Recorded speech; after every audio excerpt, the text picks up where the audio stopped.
ह्याच भागामध्ये येऊन काय काय सभा घेतल्या आणि काय काय केलं ते माझं मला माहिती आहे आणि तेव्हा तुम्ही माझं ऐकलं। परंतु त्यावेळेस आत्ताचा इथला आमदार असा काहीतरी वेडवाकडं वागेल हे काय माझ्या स्वप्नात देखील नव्हतं आणि ते तर घडलेलं आहे। आज त्याला काय वाटतं म्हणजे मला माहिती नाही, परंतु मित्रांनो तुम्ही मनामध्ये आता वेगळी भावना आणू नका। आता सरळ सरळ फाटी पडलेली आहे, आपण इकडच्या फाटीला आहे ते तिकडच्या फाटीला आहे। त्याच्यामुळं काही जण म्हणतात आयला ही कधीतरी एकत्र येतील का रे ही ह्यांनीच आमचं निम्मगार होतंय सारखं।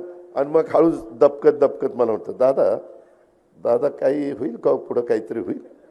म्हणजे अजूनही लोकांच्या मनामध्ये तशा प्रकारची शंका आहे। मित्रांनो मी आपल्याला स्पष्ट सांगतो ह्या सगळ्याच्या बाबतीमध्ये मागं मीच तुमच्याकडं डॉक्टर अमोल कोल्हेंना मतदान करा अशा प्रकारची विनंती करायला यायचो।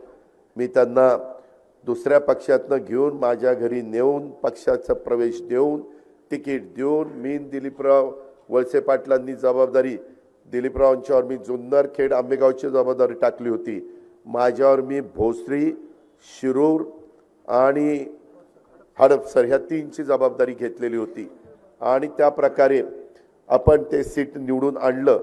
निवडून आणल्यानंतर मलाही वाटलं वक्तृत्व चांगलं आहे, दिसायला राजबिंड आहे, त्याच्यामध्ये चांगल्या पद्धतीनं काम करतील। परंतु मित्रांनो नंतर 2-2.5 महिने 2च महिने झाले 2 वर्ष झाले आणि नंतर ते मला म्हणायला लागले की दादा मला राजीनामा द्यायचा। म्हणलं राव जनतेने 5 वर्ष निवडून दिलं 2 वर्षातच राजीनामा द्यायचा, लोक जोड्याने मारतील राव आपल्याला, असं करू नका। काय अडचण काय नाही, मी कलावंत आहे दादा, माझ्या वेगवेगळ्या प्रकारचे नाटक असतात चित्रपट असतात त्याच्यावर परिणाम होतोय दादा।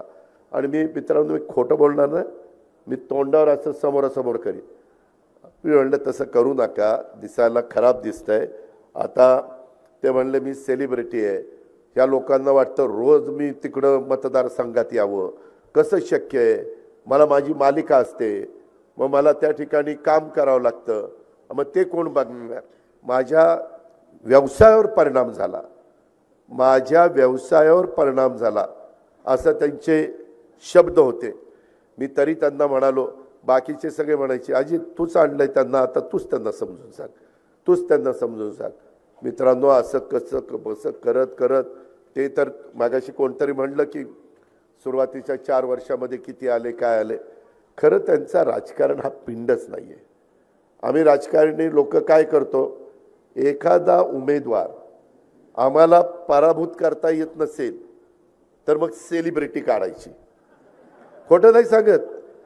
तुम्ही देशात बघा आता काही ठिकाणी हेमा मालिनी उभे राहतात की नाही, निवडून येतात, काही ठिकाणी सनी देओल उभा राहतो, धर्मेंद्र उभा राहतो, गोविंदा उभा राहतो, काय ह्यांचा राजकारणाशी संबंध आहे। राजेश खन्ना शत्रुघ्न सिन्हा किती नाव देऊ, एवढे नटी पण उभे राहते नट पण उभे राहतात। आणि का एकदा मला वाटतं अमिताभ बच्चनला पण उभं केलं होतं आणि निवडून आले होते आणि मग नंतर म्हणले नाही राव हे आपलं काम नाही, राजीनामा दिलं सोडून। मित्रांनो शेवटी त्यांना त्या भागातली विकासाची कामं करायला आवड आहे का। थोडे दिवस आपल्याला पण नवीन माणूस आला याला चांगला दिसायला विसायला पिळबिळ मशावर मारला की काय दिसतंय राजबंडा गडी, आणि ते आपण देतो बटणं दाबतो, त्याच्यात आमच्याही चुका आहेत। आम्ही काही अंतर्मनी नाहीये। एखादा जण आला आणि बघितला आणि चांगला वाटला तर वाटतं की बाबा हा निघेल चांगला, परंतु त्याच्या डोक्यामध्ये काय चाललेलं आहे हे काय आम्हाला कळायला मार्ग नाही ना। तसं आपलं झालंय।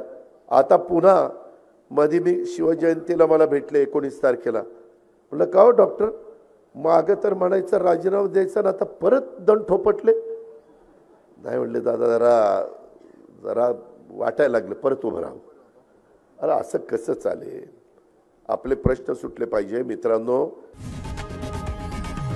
लोकशाही मराठी ऐका, पहा, जागरूक रहा।